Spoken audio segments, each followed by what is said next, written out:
오늘 11번째 11화 이제 드라마 가지고 이제 얘기를 할 텐데 10화하고 사실은 되게 밀접하게 연결된 회차여가지고 지난번에도 일부 이제 약간씩 이제 언급을 좀 해드리긴 했었죠. 내용상 거의 바로 이어지는 그렇죠. 예, 네, 그렇게 네. 볼 수 있죠. 네. 그래서 원래 이야기라는 게 흐름이 있어서 이제 시작과 끝이라는 게 이제 대충 나오는데 10과 11이 사실은 10에서 시작해서 11에서 끝난 한 그렇죠. 스토리가 이제 그런 거라고 이제 볼 파트 수 1, 파트 2 같은 그런 느낌이죠. 그렇죠. 네. 예, 그래서 11화의 전반적인 내용은 일단 이성계의 부상. 예, 이제는 중앙 정치로까지 진출한. 그래서 왜구를 결정적으로 토벌해 줌으로써 그렇죠. 최영을 넘어서는 이제 영웅이 된 그런 이성계가 중앙 정계 즉 도당에 이제 진출을 하게 되는데 그 과정에서 이제 과연 정치란 특히나 어떤 문제를 해결해야 되는가라는 부분에 대한 나름의 어떤 문제 제기, 예, 질문 이런 것들을 포함하고 있는 그런 회차가 바로 11회가 되겠습니다. 네.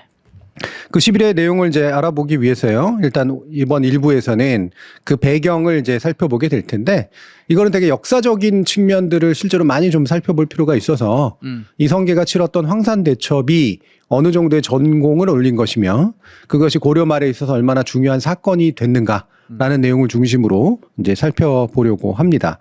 자, 날로 발전해 가시는 이성계래 이정훈 교수님의 이 배경 설명 슬라이드를 이제 한번 보실 텐데요. 고려 전쟁사에서도 손에 꼽힌다고 할 정도의 큰 대승을 거두었다. 그래서 이제는 명실공히 그의 개성아내가 그렇게 바라던 중앙정계로 진출하게 되는 사건이 하나 가장 큰 사건이 있고요.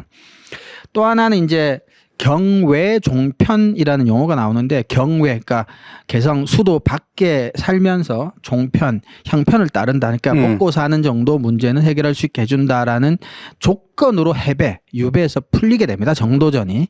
요게 이제 또 두 번째 사건, 요 두 개가 이제 핵심적인데 아무래도 가장 중요한 11화의 사건은 이제 이성계의 황산대첩이 되겠습니다. 그래서 이성계를 강력하게 밀었던 최영은 이제 해가 떴고요.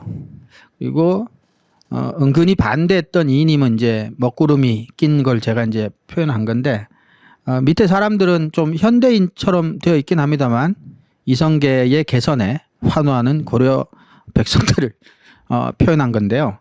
그래서 이 황산대첩이라고 하는 게 굉장히 역사적으로도 당연히 중요하지만 이성계에게도 굉장히 중요하고 그리고 이성계가 지금까지의 이제 전체 정도전 드라마 내러티브 상에서는 사실은 자주 등장하지도 않았고 중요하게 등장하지도 않았지만 이제부터는 이제 중앙에서 본격적으로 등장을 하게 되고 향후 이제 정도전이 현재는 경외종편 상태이긴 하지만 복귀하고 난 다음에 이제 이성계와의 관계도 펼쳐지는 데 있어서도 굉장히 중요한 드라마상으로도 굉장히 중요한 분기점에 있었다라고 볼 수 있겠습니다. 이 전쟁의 승리가 또 더 의미가 있었던 건 당시 충분히 짐작 가능하지만 고려 말이 사실 이제 망국에 들어섰기 때문에 국가 재정이 굉장히 이제 취약한 상태였습니다. 그래서 전쟁은 사실 엄청난 돈이 드는 행위인데 자꾸 이제 이성계는 전쟁에서 이기기 위한 방향으로만 전술을 구사하니까 이게 자꾸 이제 돈을 먹는 거예요. 장기전을 선택했거든요. 그래서 이님이 통보를 하죠. 이성계에게 너 자꾸 이러면 이제 내일부터 군량미 안 보내주겠다. 이제 이렇게 하니까 결국은 이제 이성계가 군의 전체 상당 부분을 정면으로 공격하게 하고 일종의 이제 결사대 쪽으로 직할부대 몇 명만 데리고 이진환이랑 이제 황산으로 들어가서 후미를 치려 하는 왜구들을 이제 몸으로 거의 이제 1대1로 다 쳐부수는데 거기서 이제 아까 말씀하셨던 어떤 그런 이 사극에서의 어떤 묘미라고 할 수 있는 전쟁신 같은 것들이 이제 굉장히 재밌게 이제 묘사도 되고 하죠. 그래서 아마 이 전쟁이 물리친 병사의 이제 왜구의 수도수지만 실질적으로 전략적으로 전술적으로 너무나 이기기 힘든 전쟁을 이겼기 때문에 더 의미가 크지 않았나 그렇게 생각이 됩니다. 네, 일단은 이제 전략 전술이 이제 굉장히 중요했어요. 네, 예, 그 전투력도 이제 물론 중요하지만 왜냐하면 그 아즈발도라고 하는 친구가 꽤 그 병법에 능해서 맞습니다. 굉장히 이제 공략하기 어려운 이제 진을 짜고 사실은 약간 그 뭐랄까 선전성동술도 좀 쓰잖아요. 그렇죠. 이제 그래서 뭐 나 저쪽으로 침범에 들어가겠다 이런 식으로 이제 하니까 그리고 뭐 거기 보면 이제 궁뎅이 까고 약도 올리고 예. 또 고려 포로 잡아온 백성들을 눈에 보이는 데서 그렇죠. 죽여서 자극을 하고 어쨌거나 이제 호랑이 입 호구 상태입니다. 거기로 이제 들어오게 만들면 예. 치면서 황산에 매복해뒀던 자기 부하들이 이제 후미를 치게 하려고 작전했는데 그건 이제 이성계는 간판했는데 당장 이제 파회법이 없는 상태에서 장기전 그러니까 예. 거기도 군수물자가 떨어지거나 군량미가 떨어지거나 더 이상 뭐 예. 급하면 나올 테니까. 그렇죠. 그렇게 했는데 문제는 고려 조정의 이제 재정 상태가 장기전을 버틸 수 없는 상태였다는 예. 문제였죠. 이게 이제 버텨야 된다라고 이제 이성계는 분명히 알고 있었고 네. 그래서 조금만 더 버티면 저놈들이 기어 나올 수밖에 없고 그렇죠. 그러면 비교적 어렵지 않게 승리할 수 있다라고 생각을 했는데 문제는 이인임이 군량미가 떨어졌다면서 이제 군량미를 안 보내니 어쩔 수 없이 이제 일대 결전을 벌여야 되고 그렇죠. 이제 목숨을 걸어야 되는 상황. 그래서 되게 약간의 꼼수까지는 아니지만 이제 사직생의 어떤 자세로 그렇죠. 예. 몸으로 뚫고 들어간 거죠. 그렇죠. 사실. 몸으로 뚫고 들어갔고 거기서 이제 좀 멋있었다면 죽음을 무릅쓴 이제 결사대의 맨 앞에 이성계가 직접 섰다는 그렇죠. 거죠. 네네. 그게 이게 좀 멋있었죠. 그 허구적으로 이렇게 그려진 게 아니라 실제로 이성계 굉장한 무장이고 그럼요. 거기도 활 엄청 잘 쏘는 거로 나오잖아요. 그렇죠. 예. 그 11화에서도 나오는데 활 얘기하니까 제가 아주 뭐 밀떡까지는 아니지만 제가 알기로는 이 드라마에서 다른 건 다 좋은데 그 외의 활과 조선의 활이 다르거든요. 네, 다르죠. 네. 외구가 들고 있었던 활은 조선 활에 가까운. 예. 원래 외구 활은 약간 서양 활처럼 길죠. 예, 길고 이렇게 해서 그러니까 줄이 긴 약하고. 힘으로 그냥 보내는 줄은 약간. 예. 우리는 단궁이죠. 예. 조선의 활은 단궁이어서 좀 짧지만 예. 뿔 가지고 만든 현이 굉장히 강하고. 예. 근데 그 중에서도 특히 이제 이성계가 힘이 세니까 이성계는 특별한 활을 가지고 특별한 화살로 사거리가 닿지 않는 곳에서 포로를 죽이려고 하는 외구들을 직접 화살로 잡는 장면이 예. 나오죠. 그 우리 활이 특히 이성계 쓴 활 같은 건 진짜로 체력이 좋고 이러지 않으면 안 되는. 그럼요. 예. 그럼요. 이게 활이 원래 이렇게 굽어져 있는 건데 그렇죠. 뿔을 그거를 반대로 힘으로 긴 거죠. 반대로 해서 예. 끈을 건 다음에 해야 되기 때문에 굉장히 사거리가 길어지는. 예. 그리고 되게 뚫는 힘도 엄청나게 좋은. 엄청나죠. 엄청나. 꽤 고증에 힘썼더라고요. 화살도 좀 다른 화살을 써서 그럼요. 딱 꽂히게 만드는.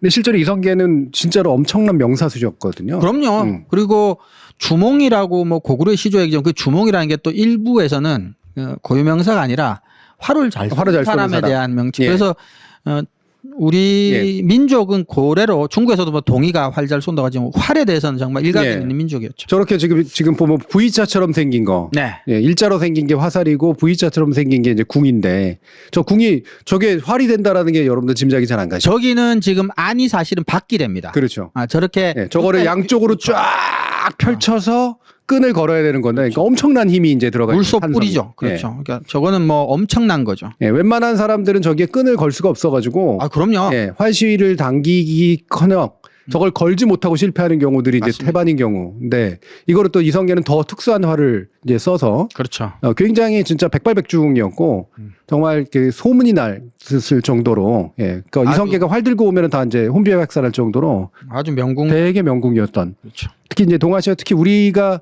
전통적으로 이제 활을 되게 잘 쏘는 그렇죠. 무기 전통을 가지고 그렇죠. 있잖아요. 예.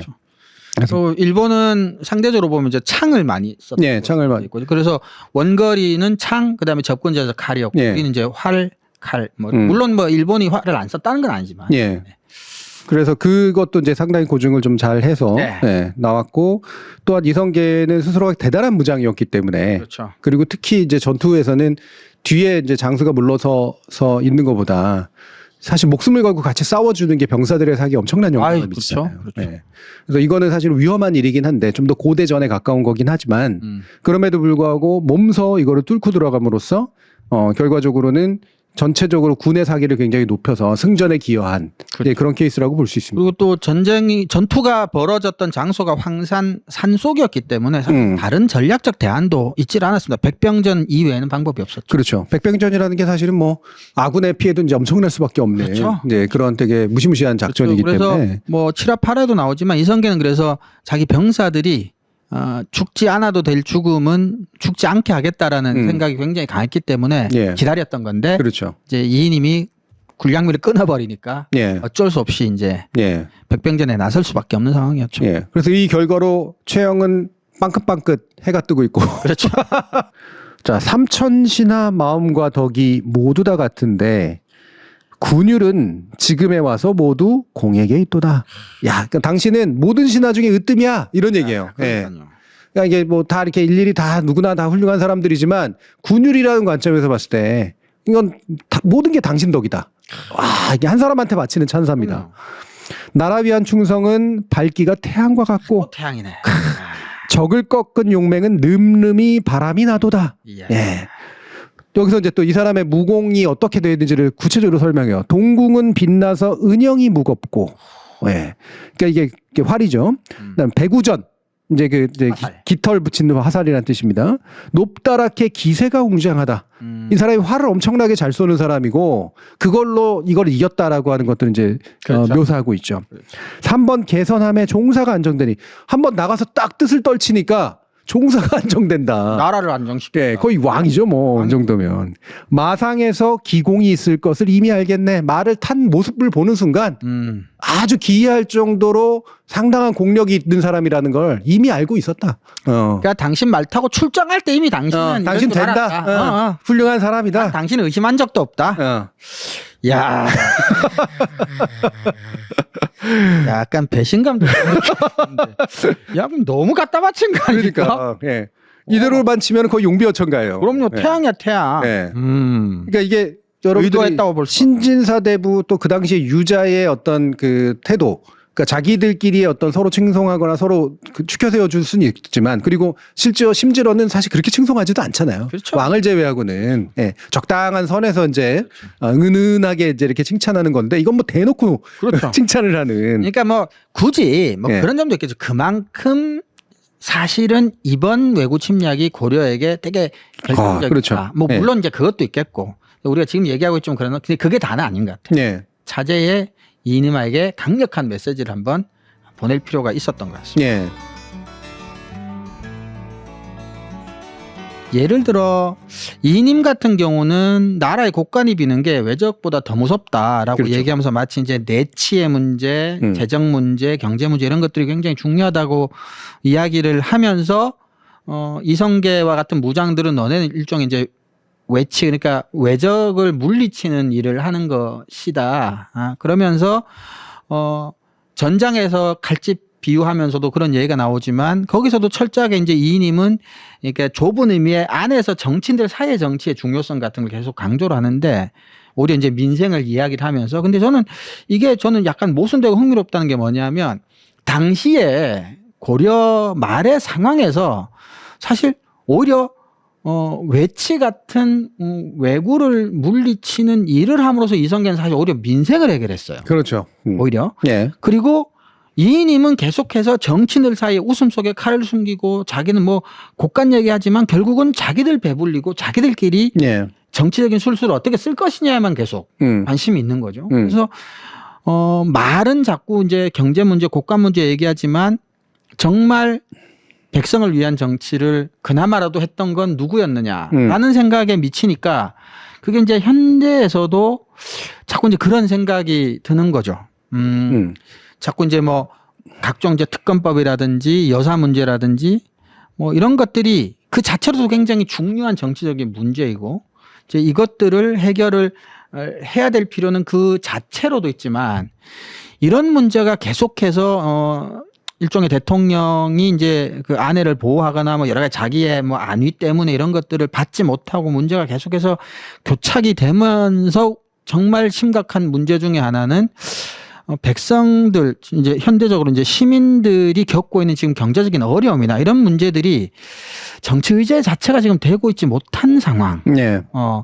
그래서 이님의 대사로 치면 웃음 속에 칼을 숨기고 특검을 받네 안 받네라는 것으로만 지금 이야기가 교착된 상태에서 가장 힘들고 손해를 보는 것들은 이제 시민들이 아니냐. 예.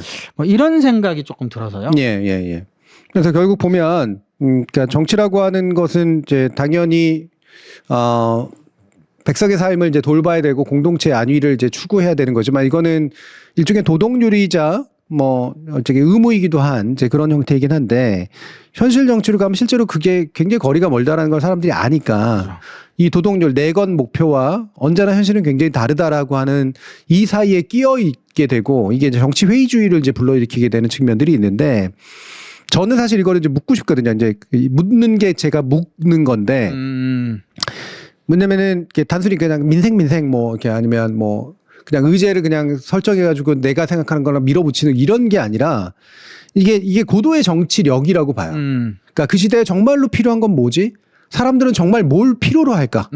또는 본인 스스로도 모를 때도 되게 많거든요. 많죠. 당장 내 아파트값 주가가 되게 중요할 수도 있지만 알고 보면 정작 중요했던 맥은 딴 데 있을 수도 있어요. 있죠. 예. 맞습니다. 어딘가에 혀를 뚫어줘야 그렇죠. 내 아파트값도 그래도 그럭저럭 안 떨어지고 좋아질 수도 있는 거고. 예. 그러니까 이거를 혀를 뚫어주는 역할, 사람들이 요구를 알면서도 혀를 뚫어주는 역할을 하는 게 정치가 돼야 되고 그게 정치당론 경쟁의 핵심이 돼야 된다. 그리고 이게 단순히 올바른 것일 뿐만이 아니라 그래야 이긴다. 정치라고 하는 건. 그렇죠. 예.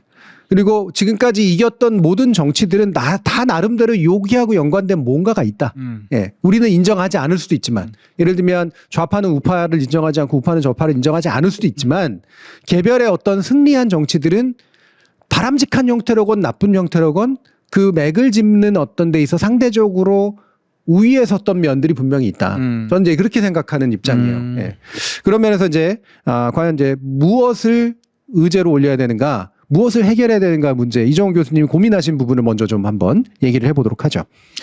예, 그래서 저는 이게 교수님께서 이제 뭐 도덕적인 명제 수준의 기본적인 의무이자 요구이다라고 이제 이야기를 하셨던 그 부분. 그러니까 어쨌건 간에 정치라고 하는 게 먹고 사는 문제를 해결해 준다는 건 저는 정치의 교만이라고 봅니다. 네. 해결해 줄 수는 없죠, 정치. 하지만 그 먹고 사는 문제에서 얽혀 있는 복잡한 이게 뒤죽박죽 난맥 이런 것들은 정치가 법이나 제도를 통해서 조금 단순화 시켜주거나 좀 쉽게 좀 해결해 줄 수는 저는 있다고 보거든요. 있다고 보는데, 근데, 지난 이제 3년 가까운 세월 동안 윤석열 정부에서 제가 조금 느껴지는 건 뭐냐면, 전혀 그런 게 일단은 없는데, 문제는 이게, 그러니까 윤석열 대통령이 뭘 하겠다. 그러니까 우리가 지금 교수님께서 아까 하신 말씀도 쭉 이어지는 게 뭐냐면 뭘 하나 얻으려면 뭘 하나를 내놓고 이 과정에서 내놓을 때 상상하지 못했던 예상치 못한 좋은 일이 생길 수도 있고 좀 나빠질 수도 있지만 그런 흐름과 교환 속에서 사회는 정치적으로는 반발이든 앞으로 나가게 된다라고 했을 때 윤석열 대통령이 예를 들어 내놓지 않고 얻기만 하겠다라고만 해도 저는 다행이라고 볼 정도로 내놓지 않으려고만 하는 것 같아요. 얻으려는 것도 없어요. 그러니까 최상병 특검이나 김건희 여사 특검으로 대변되는 이걸 받았을 때 내가 잃게 될 것들을 잃지 않겠다는 생각만. 예. 그러니까 사실은 우리가 이제 먹고 사는 문제가 해결되거나 조금 더 원활할 수 있도록 조금 도와주는 장치들과 제도와 법률을 조금 이제 정비하는 것은 제가 생각하는 정치의 기본적인 거라고 생각하는데 이것도 조금 사치스러운 정도여서 이 얘기하는 것도 좀 낫지 않습니까? 근데 저는 그런 것들이 좀 정치의 기본이 돼야 된다고 생각을 하는 편입니다. 예. 그러니까 쉽게 말하면 이제 이건 거예요. 그러니까 우리가 종종 얘기했던 건데 대통령이 뭘 하고 싶어 하는지 모르겠다. 뭐 하려고 대통령이 된 건지 모르겠다. 일단 이 한 가지고 그리고 그 하고 싶은 게 있으면 당연히 내줘야 되는 것도 있는데 이게 이른바 타협이니까 그렇죠. 특히나 지금처럼 입법부에서 이런 식으로까지 밀려있는 상태라면 행정권만 써가지고 할 수 있는 게 아니기 때문에 그래서 어느 정도는 네네. 일부는 양보하고 하면서 뭔가를 얻어야 되는데 그렇죠, 그렇죠. 얻으려고 하는 게 다 뭐냐면 가족 방어, 그것밖에 없어요. 내 안위 방어, 그렇죠. 그다음에 내가 아는 사람들 요직에 앉히는 거. 그리고 내가 신세 좀 졌던 사람한테 예. 좀 갚을 기회가 자기한테 생기는 예. 거. 그럼으로써 그들이 이제 나를 옹이하는 옹이병이 그렇죠. 되어주는 거. 그렇죠. 결국 이 안에서 계속 맴돌고 있는 그렇죠. 거 아니냐. 한 발짝도 못 나가고. 이들이 설치한 게 이게 적이야라고 말하는 서로 다른 이야기가 뭐가 더 옳은지를 선택받는 과정인 거죠. 그렇죠. 이게 바로 선거입니다. 그렇죠. 그래서 누구는 예를 들면 에너지 위기가 가장 큰 적이야 라고 얘기하고 아니야 누구는 아파트값 떨어지는 게 제일 큰 적이야 그렇죠. 라고 얘기를 하면 그게 서로 갈라지는 거잖아요. 그러니까 정적이 되는 거죠. 그중에 대중의 선택을 받으면 예를 들면 에너지 위기가 최상의 적이야 그러면 정적은 권력을 못 줘요. 그렇죠. 우리 편이 권력을 쥐는 겁니다. 그리고 우리 편이 공동체를 대신해서 공동의 적을 물리치는 거예요. 그렇죠. 국가 자원을 그 문제에 주로 투자하는 결정을 그렇죠. 내리게 되는 거죠. 네. 이성계는 그걸 한 거예요. 했죠. 외구 토벌이 우리 공동체의 가장 큰 적이다. 그리고 실제로 전쟁을 한 거죠. 그러니까 누구보다도 국가적인 어떤 행위를 한 사람이야. 그렇죠. 근데 이인임은 뭘 하고 있었냐. 이 외적을 물리치는 게 아니라 내부의 적을 만들어서 내부의 적을 전쟁처럼 대했다고. 그렇죠. 말로는 칼을 숨긴다라고 얘기를 했지만 결국 다 죽여버렸잖아요. 그렇죠. 예. 정도전 쫓아내버리고 예. 신진사대부 죽여버리고 기회만 나면 쫓고 이런 식으로 한 겁니다. 그렇죠. 그러니까 다시 말하면 외부의 적을 정확하게 설정하지 않은 채 내부의 적만 설정해서 국가의 자원을 써버린 거라고요. 대단히 나쁜 정치를 한 거죠. 예. 그렇죠. 지금 우리의 현대 정치가 어떤 거냐. 윤석열의 정치는 어떤 거냐. 예. 외적을 제대로 설정하고 저는 북한을 외적으로 설정하고 뭐 그럴 수도 있어요. 우크라이나 대신 러시아를 외적으로 설정 쓸데없는 짓입니다. 예. 지금 우리 공동체가 맞이한 위기의 본질이 저는 아니라고 생각을 해요.